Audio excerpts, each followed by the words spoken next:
आपको ज़िंदगी में कभी हार्ट अटैक नहीं हो सकता अगर आप दिल की तरफ जाने वाले दो रास्तों पर पैरा बिठा दें। एक रास्ता जाता है मैदे से दिल की तरफ और दूसरा रास्ता जाता है दिमाग से दिल की तरफ।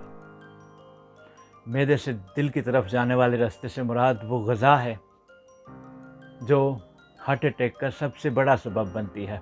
तली हुई चीज़ें, फास्ट फूड, पिज़्ज़ा, बर्गर, गर्ज़ बेकरी की तमाम आइटम्स, ज़्यादा नमक, ज़्यादा चीनी, कोल्ड ड्रिंक्स और चिकनाई से भरपूर खाने खून को गाढ़ा करते हैं, दिल की शरियानों को तंग करते हैं और दिल की धड़कन को ख़तरे में डाल देते हैं। और दूसरा रास्ता है दिमाग से दिल की तरफ। स्ट्रेस, डिप्रेशन, खौफ। अगर दिमाग पर सुकून नहीं तो दिल कभी भी सलामत नहीं रह सकता।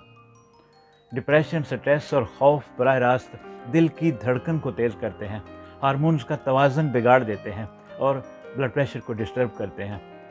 मुस्तकिल ज़हनी दबाव ऐसा है जैसे दिल में थोड़ा थोड़ा जहर डाला जा रहा हो। ज़हनी सुकून, मुस्बत सोच और रिलैक्स रहना दिल के लिए उतना ही ज़रूरी है जितनी कि सेहतमंद ग़िज़ा।